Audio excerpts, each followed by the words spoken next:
L'ADIR, avec le soutien de l'Europe et de la région Réunion, présente les nouveaux défis.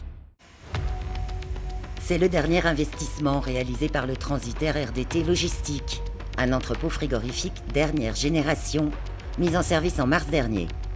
Il peut accueillir sur ses quais jusqu'à 12 reefers simultanément. Une infrastructure pour répondre aux besoins croissants de stockage de marchandises sous température dirigée. On a 4 chambres froides, ça part de 1 degré à moins 20, on peut voir là. On a une pour le surgelé, une en frais et une qui va passer en surgelé bientôt là. En 2024, suite aux épisodes cycloniques et périodes de sécheresse, la DAF a constaté une tendance à la hausse de l'importation de fruits et légumes frais et de viande surgelée. Alors avec ses 13 000 m² de stockage, soit l'équivalent de 2 terrains de foot, mais sur 3 niveaux, c'est aujourd'hui le plus grand des entrepôts frigorifiques de l'île. De quoi se positionner comme un expert en logistique, avec ses 8 000 emplacements en palettes. Ce bâtiment-là, il a été fabriqué pour limiter au maximum les ruptures de chaîne du froid. C'est-à-dire qu'on ouvre les portes du conteneur dans le dépôt, on a des coussins qui permettent l'étanchéité de manière à ce que la température du conteneur qui va être ouvert épouse la température qui va être dans les sas de téléchargement ou dans les sas de chargement. On s'aperçoit depuis des années que le besoin réunionnais est de permettre d'avoir de l'alimentation toute l'année.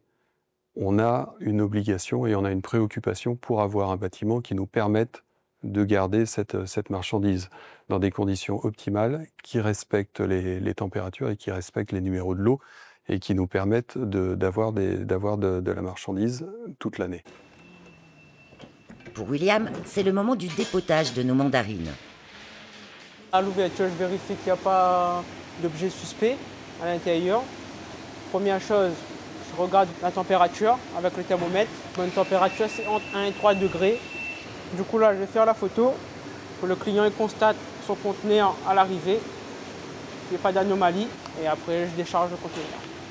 Le groupe a développé son propre système numérique. Grâce à ces outils, le client peut suivre sa marchandise en temps réel. Maintenant, je prends l'attendu du client, ce qu'il devait avoir dans le conteneur. Je flash le QR code avec ma tablette. Et du coup, ça reporte toutes les informations sur la tablette. Après, je vais contrôler la marchandise, compter, puis coller l'étiquette pour que le cariste puisse rester tenu.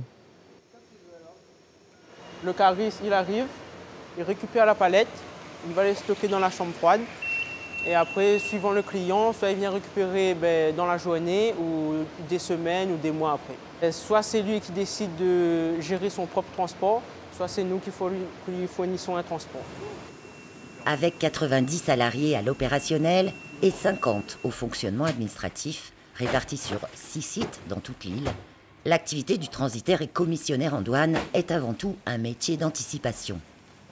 Il faut qu'on arrive à gérer que l'enlèvement de la marchandise en métropole ou dans un pays tiers se passe bien, que le bateau parte au bon moment, que le bateau arrive au bon moment, que le rendez-vous avec les services phytosanitaires se passe bien, que la douane soit anticipée pour permettre de sortir le conteneur plus vite, qu'on puisse déterminer le meilleur moment pour récupérer le conteneur avec le camion, éviter les temps d'attente, pour anticiper aussi une mise à disposition des quais pour pouvoir permettre le dépotage avec les personnes qu'on aura ciblées au préalable pour permettre la manutention. Donc notre métier il est passionnant parce qu'il y a une multitude de choses qu'il faut réussir à anticiper pour pouvoir tenir le délai pour lequel on s'est engagé pour les clients, qui travaillent aussi pour leurs clients, qui sont les consommateurs, qui sont nous-mêmes. Donc il y a un travail de fond et d'anticipation qui est monstrueux, qui est tout à fait passionnant, mais sur lequel on ne peut rien oublier, on ne peut rien négliger. Trait d'union entre ces nombreux acteurs économiques du transport et de la chaîne logistique maritime, l'UMIR est l'association qui les représente auprès des instances portuaires d'État. Nous, notre but, c'est d'accompagner ce que nous demande de mettre en place l'État. Et donc, évidemment, c'est de pouvoir s'adapter. L'adaptation, c'est une vraie préoccupation. Et donc, il faut que nous puissions répondre à ces enjeux de la meilleure façon pour que le port puisse continuer, bien sûr, à opérer, à tourner, mais aussi, et c'est un vrai sujet, c'est garder son attractivité. Et donc aujourd'hui, on a dans notre environnement des ports qui nous entourent, qui peuvent être à la fois des compétiteurs, mais à la fois aussi des vrais partenaires. Il ne faut pas oublier que notre zone, au niveau mondial, notre zone est toute petite. Les grands ports nationaux traitent en 2 jours ce que nous traitons en 1 an. Mais ça n'empêche qu'on doit garantir, tant pour les flux d'importation que pour les flux d'exportation, ou même de transbordement, c'est-à-dire qui débarquent et qui réembarquent pour d'autres destinations, eh bien, cette compétitivité et cette capacité à pouvoir dire aux armateurs maritimes, aux compagnies maritimes, venez nous voir, venez escaler chez nous parce que nous serons au rendez-vous de vos enjeux. Le flux de marchandises global est en croissance sur le port.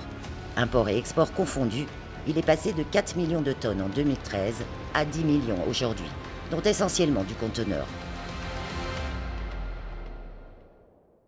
L'ADIR, avec le soutien de l'Europe et de la région Réunion, vous a présenté les nouveaux défis.